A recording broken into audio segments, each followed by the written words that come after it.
Welcome back, everyone. I'd like to introduce again Dr. Walter Willett from the Harvard T.H. Chan School of Public Health. And as you know, Dr. Willett has led some of the most elegant and informative and important research studies ever done in the world of nutrition and health. So it's just an absolute delight to have him as part of this program. When Dr. Willett is finished with his presentation, if you'd like to direct questions either to Dr. Willett or to Dr. Heller, who's just completed his presentation, you can do so.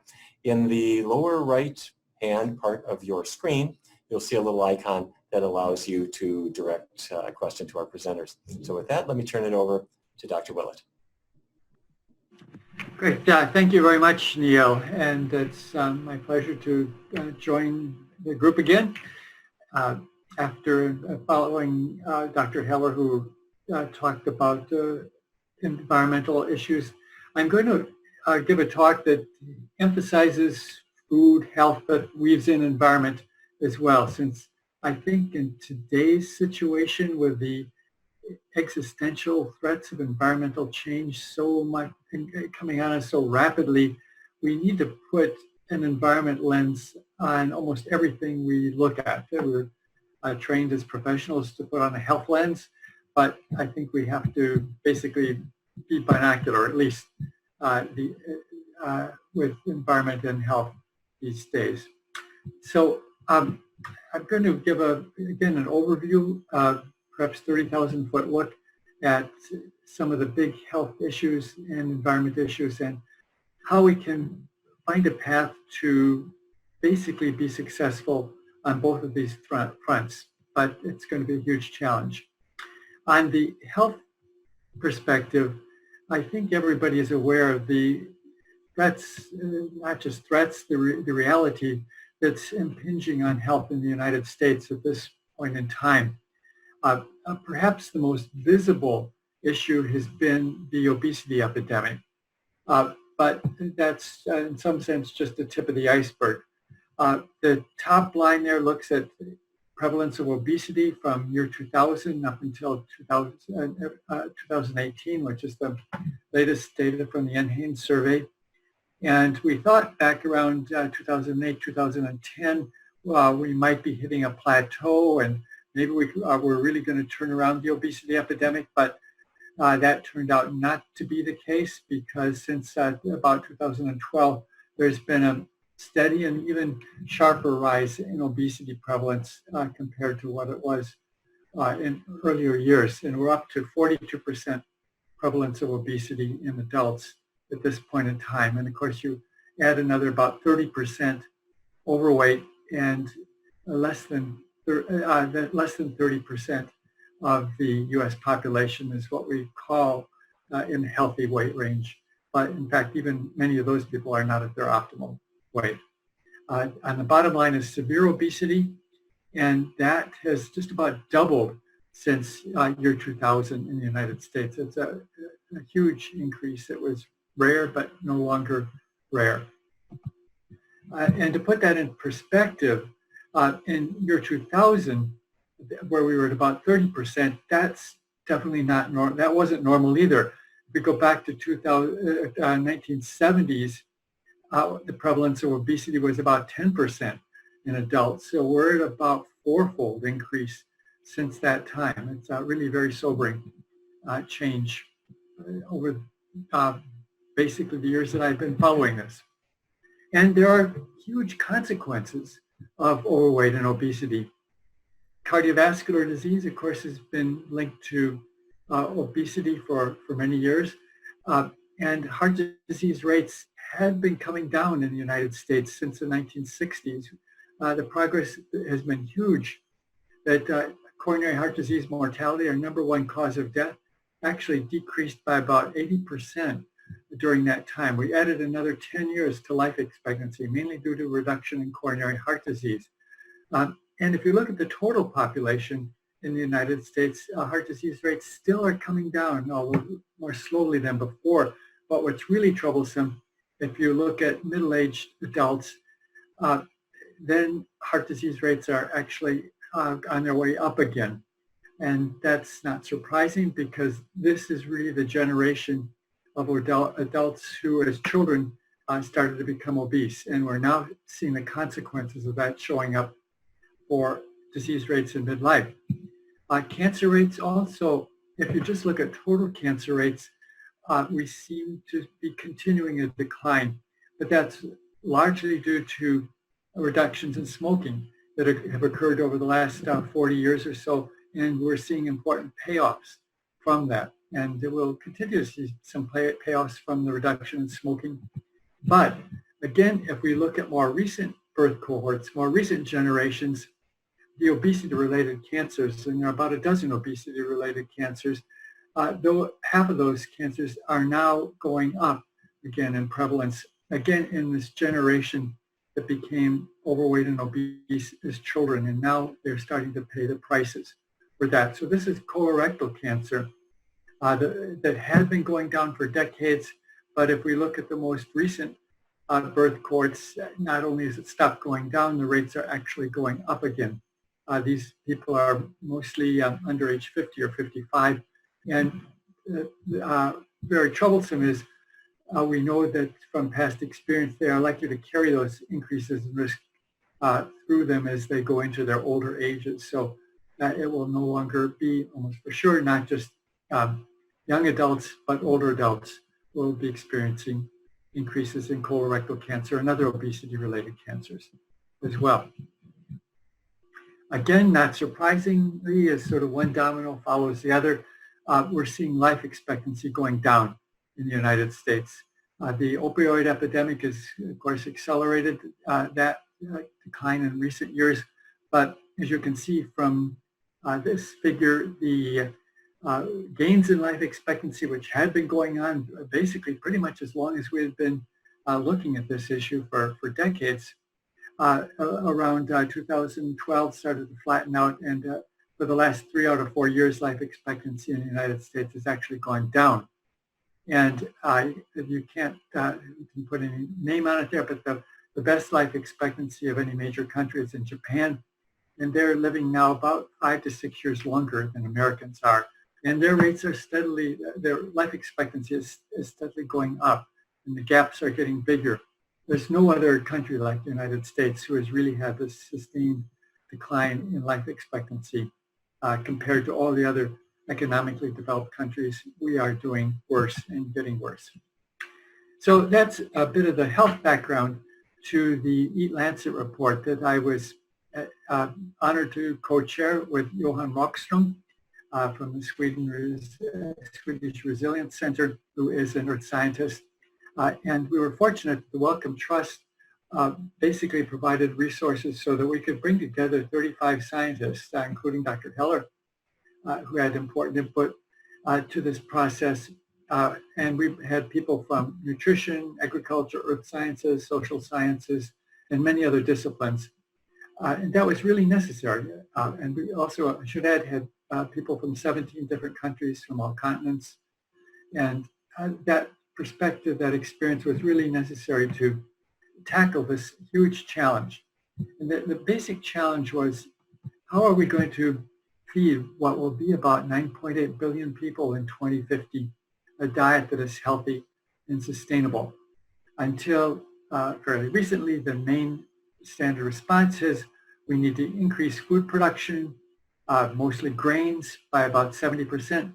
Much of that will be needed to feed animals that people will want to consume. And that's been called the business as usual model. The main FAO, many economic and agricultural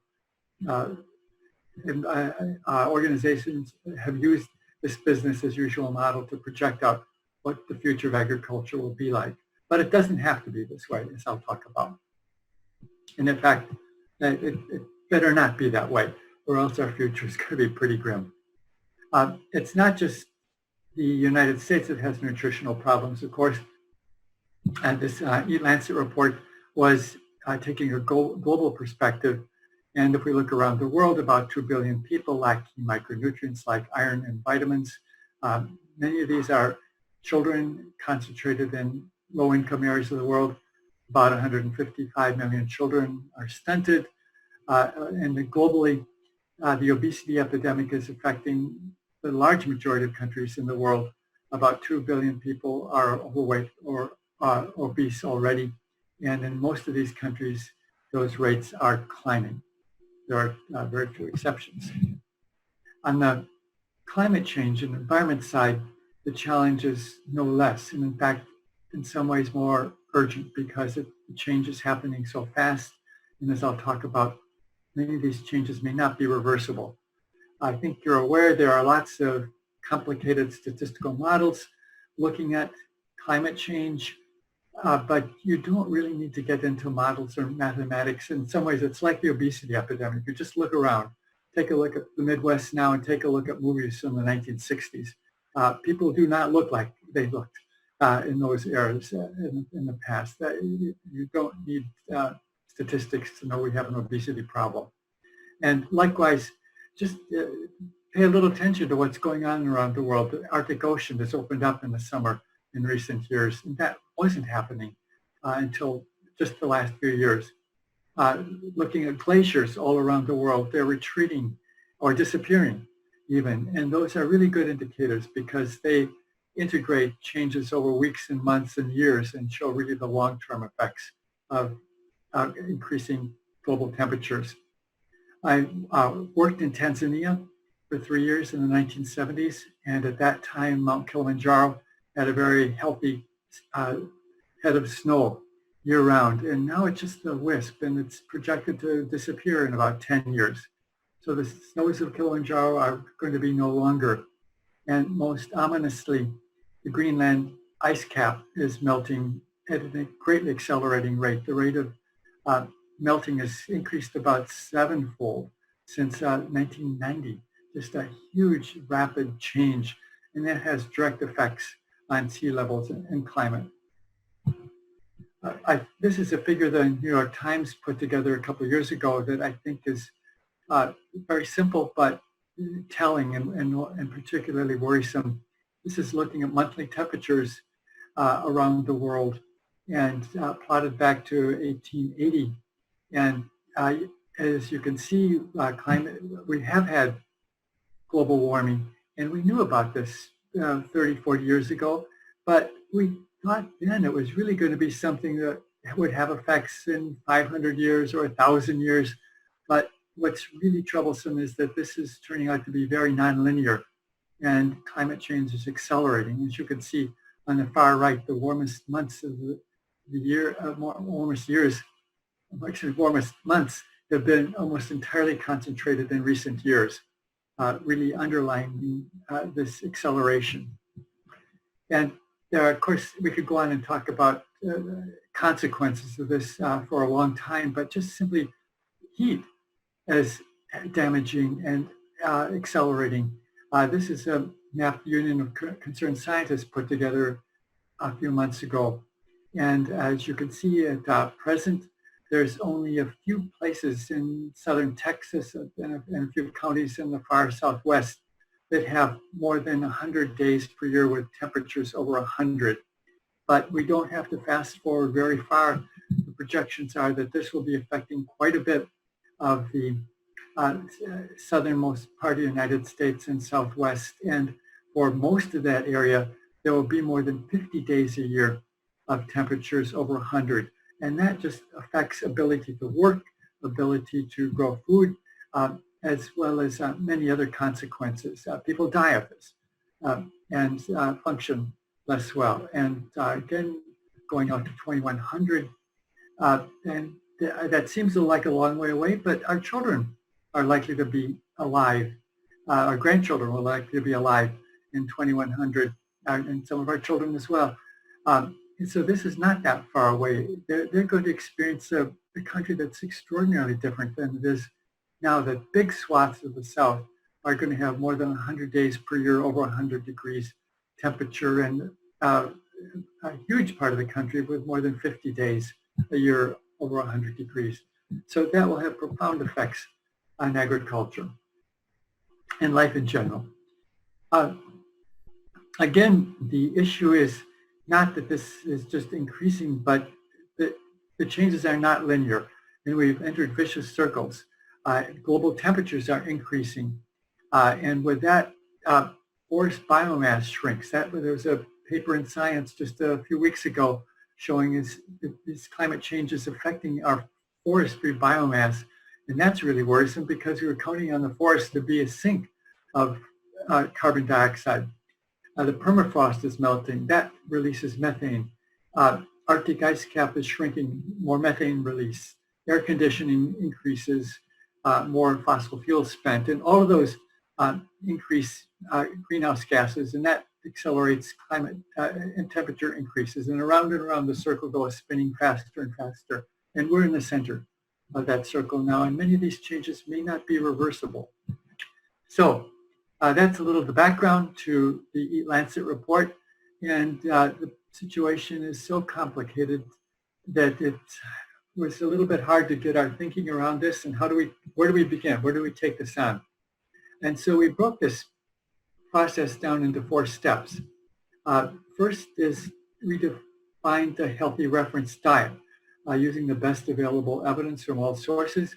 That includes, as Dr. Katz has mentioned earlier, not just one type of study, but controlled feeding studies, long-term cohort studies, and where we have them, randomized trials.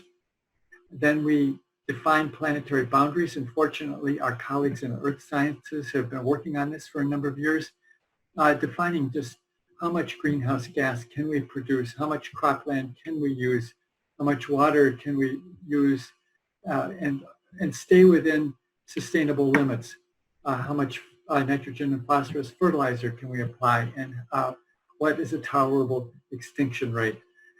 So these are limits. We obviously can't just use more of all of these resources and produce more and more greenhouse gas. There are finite limits. What are they?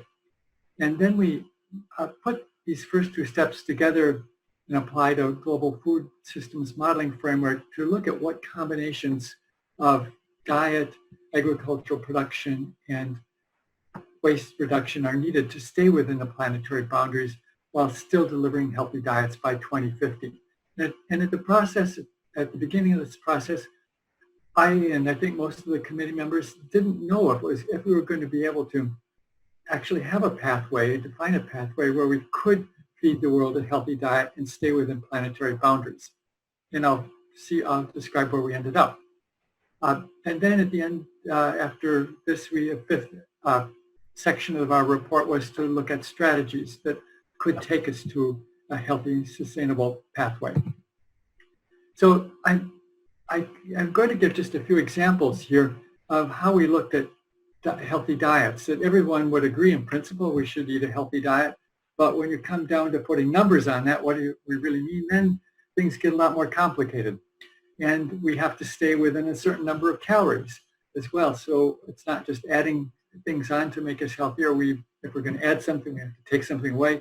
In fact, it gets pretty complicated. And of course, no one study is perfect, and that's why we have to look at all of the evidence and different types of evidence. So I'm going to talk mainly about major protein sources because that has very important direct health implications and very important environmental consequences as well. So we've known for a long time that higher polyunsaturated fat reduces blood cholesterol, and higher saturated fat increases blood cholesterol. That's been known since the 60s. And so the PS ratio, or the ratio of polyunsaturated to saturated fat ratio, has been widely used as an indicator of the quality of fat. There's, of course, more to it than that, but that's a basic, well-established conventional indicator and useful still. And so we looked at that, just what are the compositions of various foods in terms of their PS ratio. And I think everyone knows that beef has quite a bit of saturated fat, but it's not so appreciated that there's very little polyunsaturated fat in beef. So that ratio, the PS ratio, is very low for beef. It's actually a lot better for chicken, but better still for salmon. And salmon has quite a bit of omega-3 fatty acid in it, which is also important and essential. But if we really want to get to high PS ratios, then we need to look at the plant sources of proteins like nuts and soy products and lentils. So just on this basis alone, just looking at the basic composition of foods, we would predict that we'd be better off having more of these plant sources of protein. But of course, we can't look just simply at the PS ratio that beef and nuts, all these foods are complex and may contain other things that are worse or some things that are mitigating for health. And beef, for example, has quite a bit of cholesterol in it, and that does also contribute to increases in blood cholesterol. There's a lot of heme iron that can have pluses and minuses, and other constituents like factors that increase TMAO, which is maybe a risk factor for cardiovascular disease. That's still work in progress. And there are other aspects of these foods that may affect health either positively or adversely. So we would like to look at the whole food, not just the PS ratio of the fat. How does that affect risk factors? And fortunately, there are a few dozen randomized trials that have compared red meat to other foods. And here, of course, the effect of red meat will depend hugely on what the comparison is, what the other foods are. And on the far right here, if we looked at red meat compared to usual diet, these are randomized trials going on for a few weeks, looking at changes in LDL cholesterol. It looks like red meat's not much worse, not statistically significantly worse than usual diet. But does that mean that red meat's not a problem? Of course not, because usual diet in the United States is mostly refined starch, sugar, and until recently, partially hydrogenated vegetable oils, which is mostly unhealthy, basically. So what this is really saying is that red meat is about as unhealthy as the rest of the average usual diet in the United States. If we look at red meat compared to other sources of animal protein, we didn't see too much difference in LDL effect. But if we look summarize the studies, this is the meta-analysis, looked at red meat compared to high quality plant proteins like legumes, soy, and nuts, then there was a highly statistically significant adverse effect of red meat on LDL cholesterol. But again, LDL cholesterol is very important. If you had to probably pick one established risk factor that's important, it would be near the top. But others have looked at the relationship with red meat and to insulin resistance, blood glucose, and there are other adverse effects of red meat and metabolic effects in short-term controlled feeding studies. But the lipid effects are very clear and well established. So another kind of evidence that we looked at are large long-term epidemiologic studies. And that's the kind of study our group has been conducting since 1980. And so this is just one example of the type of evidence that we've looked at red meat in relation to total mortality. In HPFS is our cohort of men. Nurses Health Study is our cohort of women. Together, this is about 150,000 people followed for over 30 years. And we see pretty linear dose-response relationships between red meat consumption and total mortality, adjusted for other factors in the diet. But we could say, and it would be within logic to say, well, that relationship looks pretty linear. What is an optimal red meat intake? It would be logical to say, well, it should be 0. But for most environmental factors that have adverse effects like ionizing radiation or environmental toxins, we know that it's pretty hard to be 0, and it's not always necessary that exposure or intake be 0. There's probably some number that's pretty low, that is where the risk is pretty low, maybe not totally 0, but pretty low. So to try to set a target or a limit for red meat consumption in the Eat Lancet report, we used our data on type 2 diabetes risk because we had many endpoints. This is combining our 3 large cohorts. It's over 200,000 men and women, and during follow-up about 13,000 developed type 2 diabetes. So that gives a lot of precision statistically. And we could see that, again, the relationship looks pretty linear. The higher the red meat consumption, the higher was the risk of type 2 diabetes. And if we looked at the difference between the lowest category and the next category, that was about 1 ounce per day difference in red meat consumption. And we could see that even with that second category, there was a small but significant increase in risk of type 2 diabetes. So we didn't want to use a number where there was a significant increase, so we took half that number. You know, it might have been, could have taken a third of that number or 3/4 of that number. But so half would be about 1/2 an ounce of serving of red meat per day. That amounts to about 1 serving per week of red meat, where the risk, if there is a risk, it's pretty low. And so we use that as a target number for the upper limit of red meat consumption. But again, the comparison issue is always critical and always important here. And if we're not going to eat red meat, we're going to eat something else. And so we made in our analysis comparisons with 1 serving of red meat versus some other protein source replacing it. And here we've looked at low-fat dairy, nuts, fish, and poultry as examples. And we've looked not just at coronary heart disease, but the different colors there are total mortality, type 2 diabetes, stroke, and coronary heart disease. And so this, again, is the relative risk. The vertical line there on the right is red meat as a comparison, the relative risk replacing red meat with one of these other protein sources. And we can see for all of those replacements, the risk is lower, 10, 15, 20% lower for all of those endpoints, replacing 1 serving a day of red meat with low-fat dairy, nuts, fish, or poultry. But the biggest reductions are with replacing red meat with plant-based protein sources like nuts, and it's not here on the chart, but legumes as well. And this is looking at total mortality. Again, it's more or less ranking the various protein sources in relation to total mortality. Here the horizontal line is we use as sort of a reference, dairy intake. So it's not just, for example, is dairy good for you or bad for you? It depends on what it's compared to. Dairy is related to lower mortality if you compare it to processed meat or unprocessed meat, but dairy is related to higher mortality if you compare it to plant protein sources. So as you would expect, based on the composition, based on the controlled feeding studies, based on the long-term epidemiologic studies, the advantage, if you really want to optimize diet, would be emphasizing plant protein sources instead of the animal protein sources.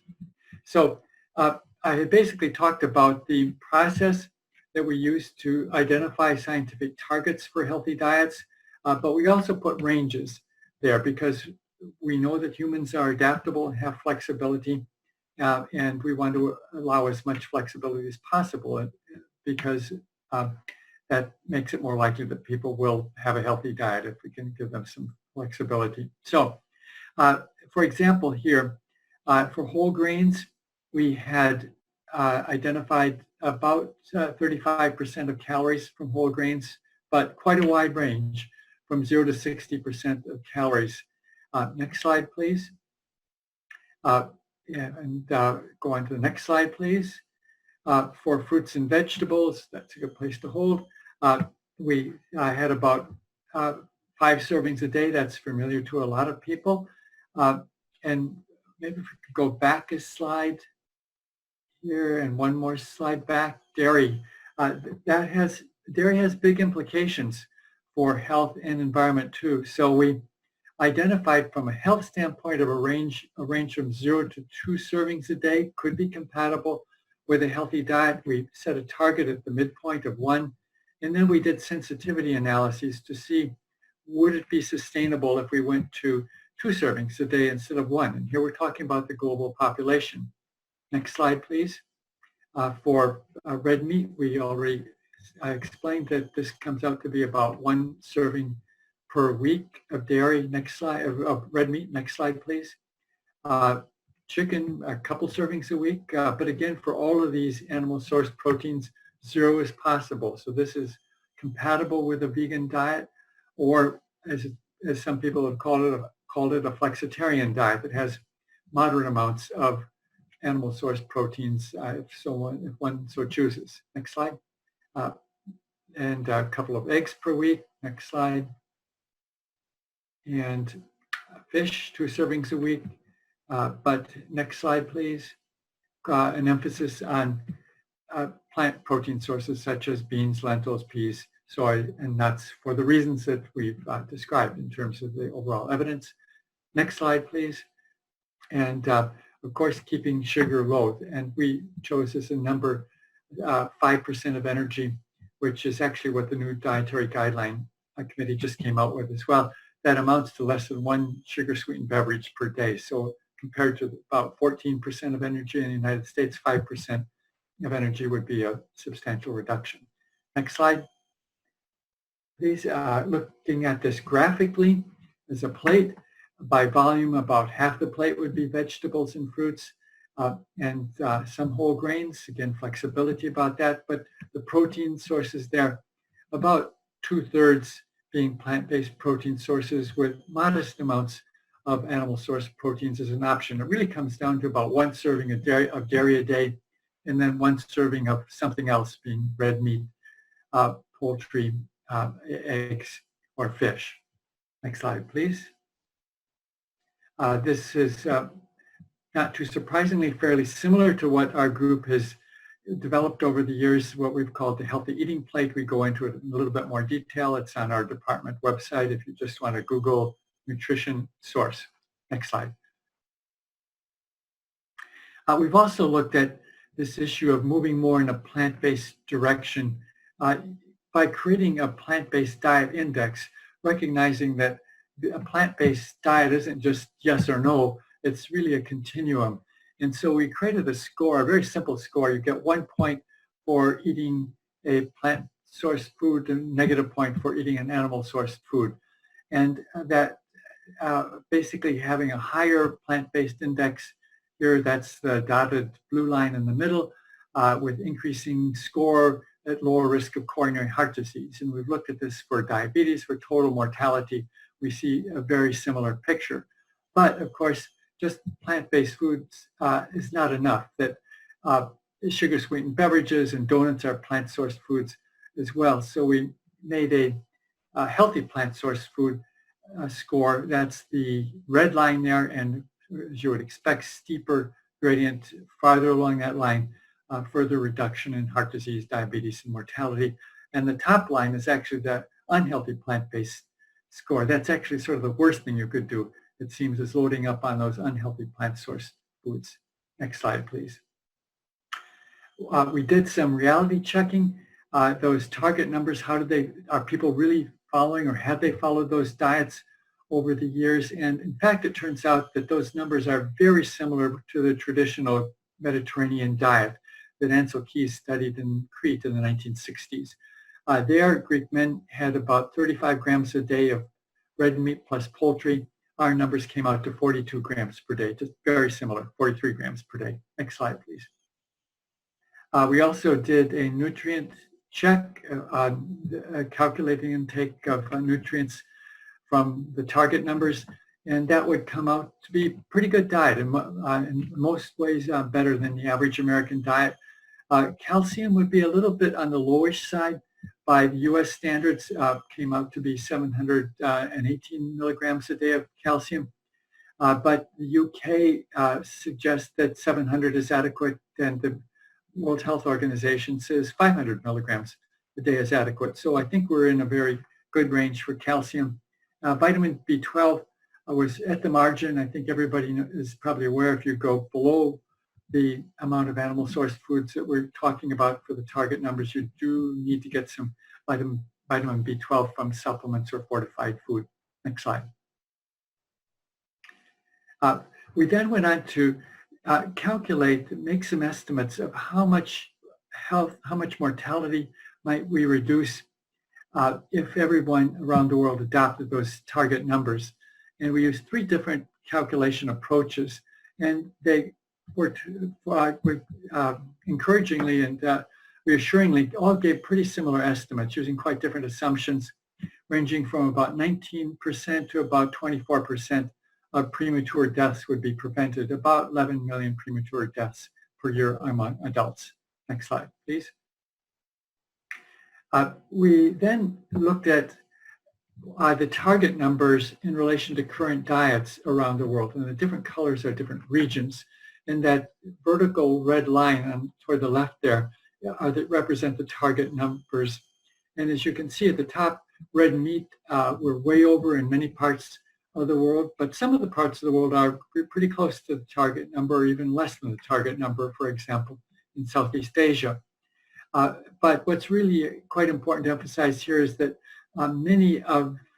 most of the world is not consuming optimal amounts of fish, vegetables, fruits, legumes, whole grains, nuts, all foods that have very positive health implications. And so these shifting toward a healthy diet means not just reducing excessive amounts of some foods like red meat, starchy vegetables, and in a few places dairy. It actually, to a greater extent, means increasing the consumption of health-promoting foods. Next slide, please. We then, as the next step, went on to look at the environmental consequences of different foods. And Dr. Hiller, I'm sure, covered this quite a bit in his presentation, so I'll just mention it very briefly. I think most obvious is that red meat is virtually off the charts compared to other foods in terms of greenhouse gas production. Those are the green dots there in confidence intervals. And red meat's quite a bit higher than pork, chicken, fish, dairy, eggs. But even those foods are many times higher in terms of greenhouse gas production per serving if we look as a comparison, nuts, roots, soy, legumes, vegetables, fruits, or cereals. So we use this to calculate we use this kind of data to calculate the environmental footprints of the dietary targets. Next slide, please. Yeah. Next slide. And then we looked at whether, assuming the dietary targets by the global population would allow us to stay within planetary boundaries. And I'll just use greenhouse gas production here as an example.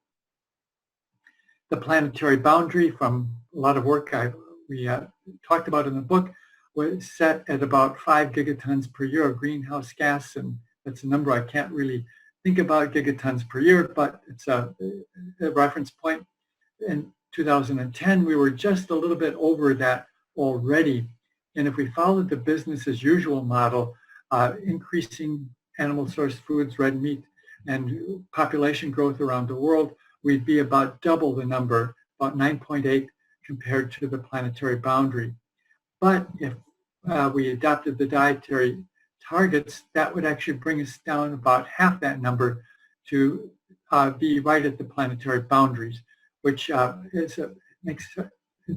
think this makes the point that the type of diet, the foods we choose, have a huge impact on greenhouse gas production.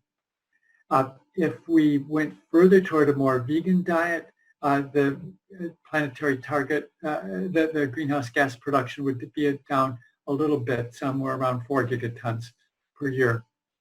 But if we wanted to go lower, we could also, by improving food production methods and reducing waste, get down to under the planetary boundary limits for greenhouse gas production. Next slide, please. We went through that process for the other planetary boundaries, and to get everything out of the red zone there, meaning well over the planetary boundaries, we do need to not just change diet, but also adopt improved agricultural productions and substantially reduce food waste as well. Next slide, please. Those are lots of numbers. This is what the situation looks like on the ground.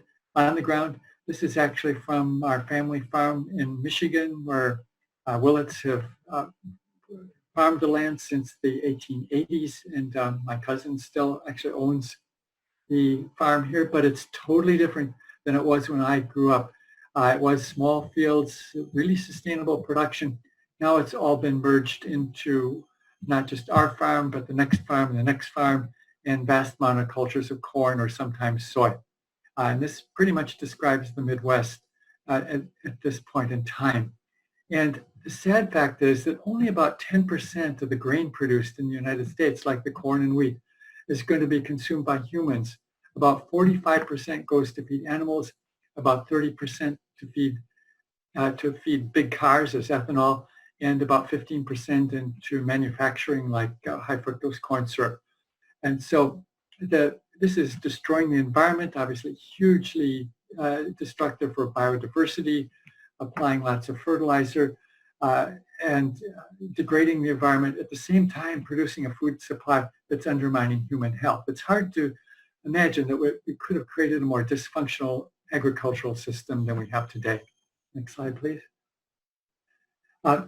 So I wanted to also put the food limits and environmental impacts into some perspective here. And this is the IPCC, the Intergovernmental Panel on Climate Change. This is a group from the World Health of the United Nations that is looking at pathway to avoiding disastrous climate change. And they've looked at what we have to do overall, not just in the food system, to avoid increases of more than 2 degrees centigrade by 2100. And the orange or goldish bar there in the middle is what's the projection for greenhouse gas production from the food system. And as you can see, it's not the biggest producer of greenhouse gas emissions at this point in time. Energy production, industry, buildings, transportation are all very important sectors as well. And the assumptions that we made in the Eat Lancet report and that the IPCC assumes is that by 2050, those have all shifted to green energy. And those are pretty much all zeroed out. Food production there will be some greenhouse gas emissions that are inevitable in the food production. So we've been allowed to keep our emissions there. But if we don't make the kind of changes we've talked about in the Eat Lancet report, we'll have that black line there and be well over the target numbers for a sustainable future. Next slide, please. And to just summarize then, we are in a path leading to ecological disasters and a sick and unstable global population, but feeding 10 billion people a healthy and sustainable diet is possible. This would improve the well-being of billions of people and allow us to pass on to our children a viable planet. Thank you very much, Dr. Willett. We can take questions. If you have questions, please go ahead and visit the lower right-hand side of your screen, and you can ask questions, and we'd be glad to take them. And we have a bunch already. And let me invite Dr. Heller to join us as well, because we'd love to have your opinion on both of these. Okay, this is a question for you, Dr. Willett, and this is really a practical question, and that is you've presented a very compelling scientific case for why we need a transition to a more plant-based diet, and what they are asking is the practicality of that. How can we pivot to the production of a more plant-based diet in America from an agricultural perspective? Some small farms are shifting, but the huge meat producers are not budging. How can this be dealt with from a policy perspective and practical perspective? Right, obviously very complex, and that was the 5th chapter in our Eat Lancet report. So it's free online, and I'd encourage everybody who would like to dig into this more deeply to take a look at that. If you just Google Eat Lancet, you will get there, or the Eat Foundation. You can get a free copy of that. The answer isn't short, but we need, very simply, we do need to work both on the demand side and the supply side there. If we just get farmers to produce more nuts, legumes, and soy, and nobody wants to eat them, those farmers will go broke, and that'll be a disaster for them. So we need to think about having reasonable incomes for farmers in this too, if we want to have a system that works. And so there's, how do we increase demand? There's, again, lots of things we need to work on. Among others, that we need to make healthy, sustainable foods delicious, enjoyable, and something that people want to have. I think there was a very neat study that was done in Cambridge, published a few months ago, Cambridge, England, And they looked at their school food service there.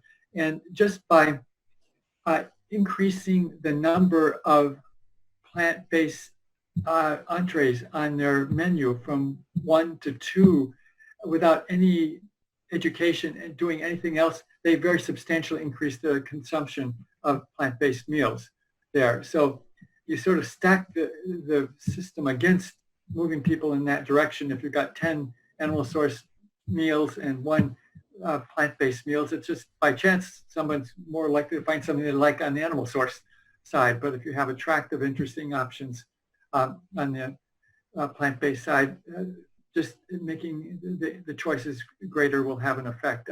Very simple message. There's obviously very important economic issues as well that we think everyone knows directly and indirectly in so many different ways have supported animal-sourced agriculture and not supported plant-based agriculture in the same way. So pricing makes a big difference as well. Although in principle, the plant-based foods diets can be less expensive, and we need to make sure that they are affordable and tilt the playing field in that direction. There's many different ways that we can change the economic levers there. A number of things are described in the 5th chapter of the book. So I think in terms of physicians, our role is going to be a lot on the education side. And in general, physicians have been missing in action in this whole area of promoting healthy diets. I think I'm in some ways preaching to the choir here. Those tuning in have probably been doing that, but as a whole, as a profession, we rarely touch on what people eat at all, much less diets that emphasize plant-sourced foods. And one of the problems is that we haven't given physicians the right tools to do that. I've been working recently with a group of physicians at Mass General Hospital just to have, like they ask about tobacco and physical activity and alcohol, have a simple questionnaire start off asking about what their patients are eating. Most physicians don't have no idea what their patients are eating. And that has to be the starting point of the discussion. And then some education, some referrals. That's usually not enough. We have to go to policies as well, but physicians do play a powerful role at motivation and getting people, steering them in a direction they need to go. For some people, that will be enough. For others, we need to use all these other different pathways, different levers as well. That's a brief question to a very brief answer to a very complex question. Let me invite Dr. Heller. Would you like to jump in on the same question? The science seems so compelling, and yet the practicalities sound almost overwhelming. Are there practical things that either governments can do or that individuals can do? Yeah, I mean, as Walter indicated, it's very complex. You know, we're working with some very ingrained economic systems that have distinct interests in maintaining the status quo, and making those changes can be challenging. You know, I think there are a lot of shifts that are going to come from the cultural side. You know, just as Walter indicated, as we educate people more and introduce more delicious plant-based foods and increase those options. But there are, I think, also some shifts that could be helpful on a policy side as well. You know, we spent some time a bit ago looking at some of the cultural pieces here, and you know, one thing that really struck me in looking through some of this literature, some of the psychological literature about how people make these types of choices, is the influence that you know, institutional food service can have, as Walter indicated, you know, in providing options and offering more subtle nudges as we learn culturally how to shift our diets. But then, you know, there also are a lot of real strong incentives built into our current food system where we're subsidizing a lot of feed crops that make our animal-based foods disproportionately cheaper. Certainly things like a price on carbon would shift things dramatically. Although, whether that's politically feasible is still a question we need to wrestle with. But yeah, I agree with Walter largely that it's going to take efforts on both sides. I don't think it's a policy solution alone, but it really needs joint effort from all stakeholders involved here. Okay, here's a related question that we often see that change can occur very rapidly for certain issues, and I guess as in COVID-19 we've seen that where suddenly people are indoors and people are taking action as if this is a potentially fatal condition, which of course it is. But if I understand your statistics, global warming, global climate change is going to have ramifications that will mean life or death as well in a number of ways. And yet, psychologically, people found in one case relatively easy to go from pre-contemplation to action, whereas in what you've described, we've sort of stuck in pre-contemplation mode.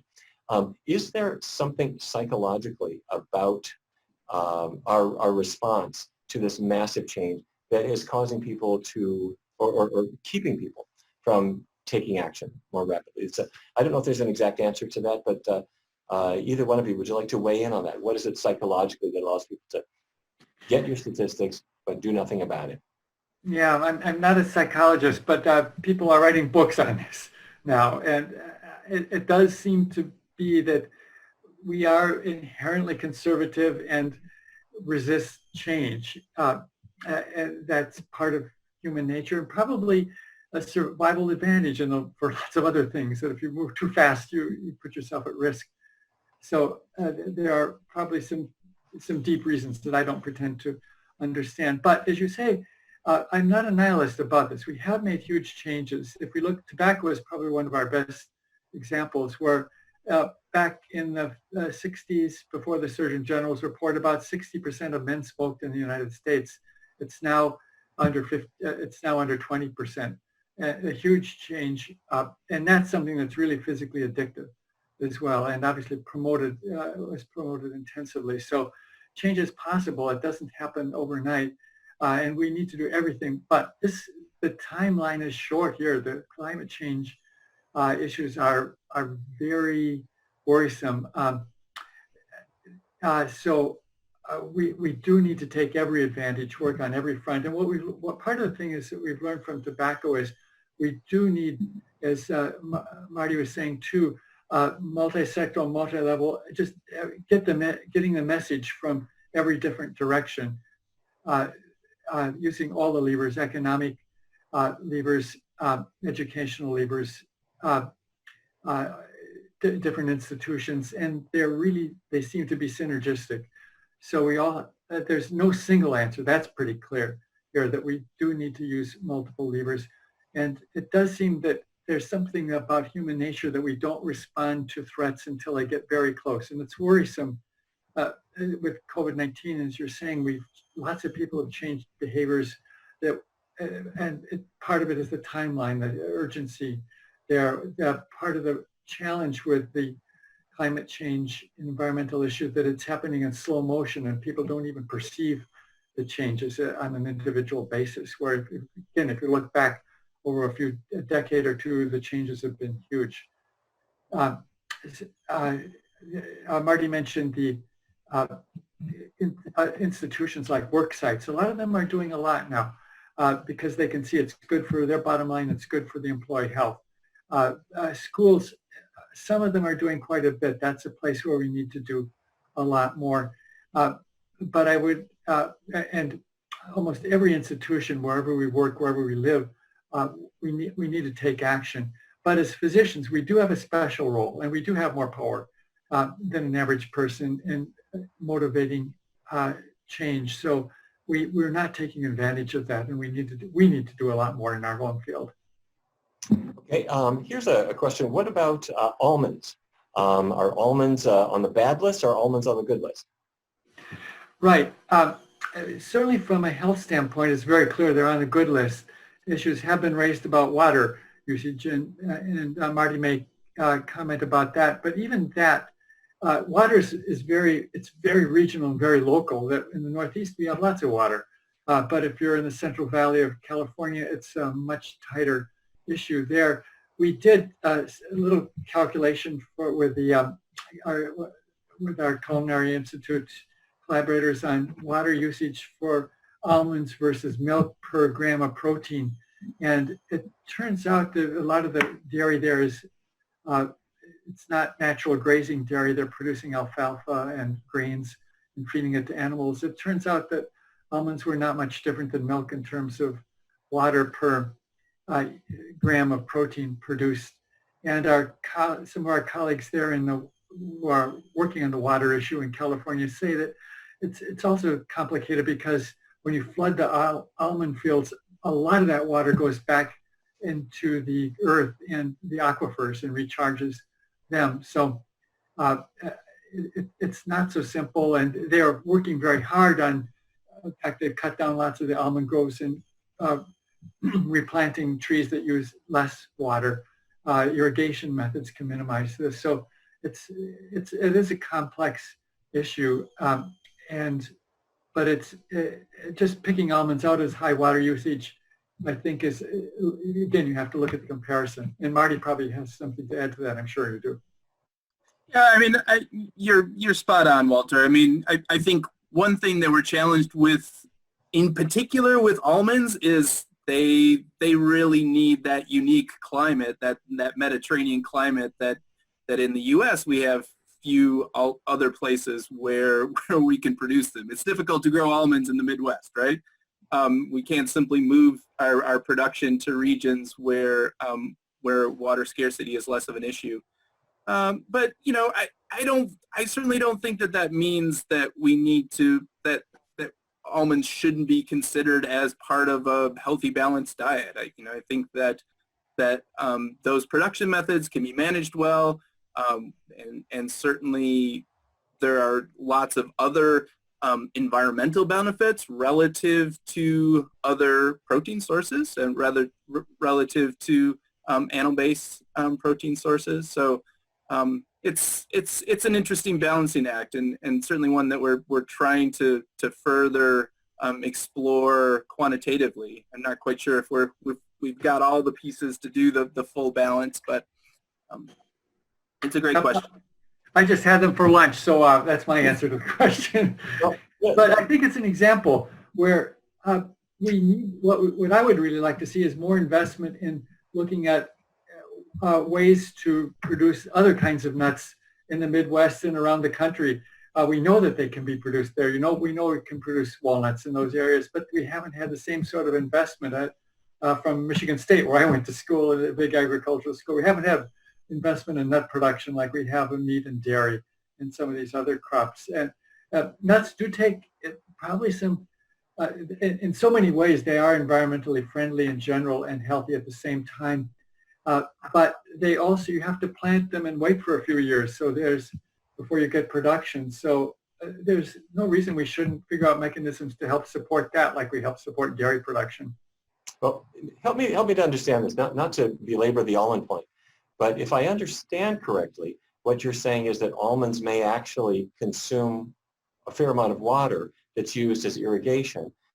And so the water is used, the water passes through the plants, it may end up in the aquifer, but it hasn't degraded the environment along the way, if I'm understanding correctly, as opposed to if I'm, say, fertilizing corn crops to feed chickens, pigs, cows, and then now I'm sending fertilizer down the streams into the Gulf of Mexico, or I'm producing dairy products, or I'm producing beef, then I've got greenhouse gases. The almonds aren't belching out methane, nor do you have to raise feed grains for them. It's just a question of water usage, which may sound a bit selfish, but not an environmental damaging factor. Am I understanding that right? More or less, yeah. Obviously hugely complicated, but I think that's a fair way of looking at it. In general, tree crops, well, first of all, you saw the chart in terms of greenhouse gas production. nuts are way, way down the list compared to not just beef, but dairy and pigs and poultry. So in general, they are going to be a good crop. But you can take almost every crop, every food, and it can be produced in good ways and in bad ways as well. So we need to look at every single step in that production method, including water, including fertilizer. But in principle, tree crops have some important advantages because they can be produced with less cultivation, less tilling, and environment. So in many ways, environmentally can be better. They can sequester carbon at the same time they're producing food. So there are some big potential advantages, and all the more reason to invest in optimizing production methods and using, if appropriate, price supports as well. Some people say that nuts are expensive, but it's also important to consider that they're dry weight, and we're buying meat. It's basically 2/3 water, and when we're buying dairy, it's 90, or milk at least, it's 90% water. So it means for your price of nuts to be comparable to meat, you should sort of divide it by 3, roughly. Okay. One last quick question. We had a whole bunch of people have been asking, what about meat analogs? And I guess they mean veggie burgers, veggie sausage, and so forth. Thumbs up, thumbs down? Some sort of sloping up. I sort of regard them a little bit like nicotine patch, that they're a whole lot better, at least, than the real thing, being beef.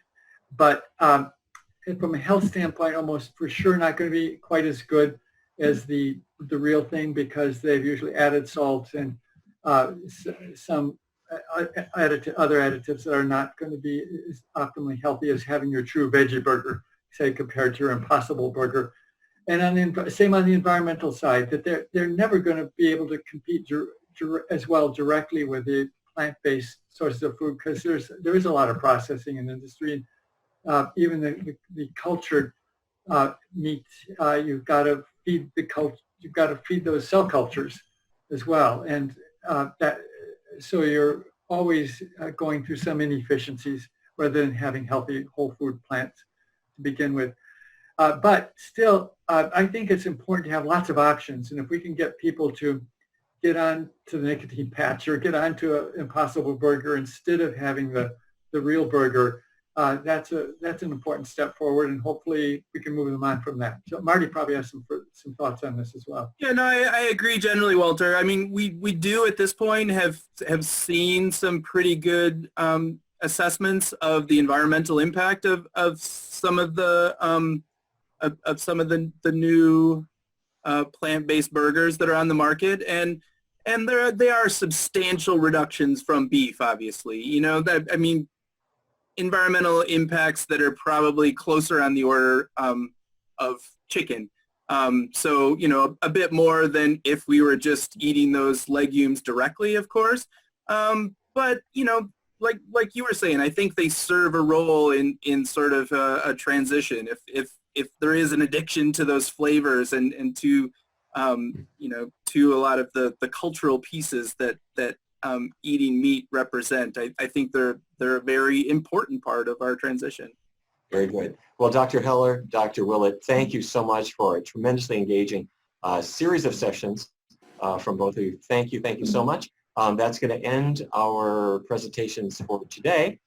Tomorrow we're going to start bright and early again for the 3rd day of the International Conference on Nutrition and Medicine. Thank you to all of our presenters. Thank you to our attendees, and we will see you tomorrow.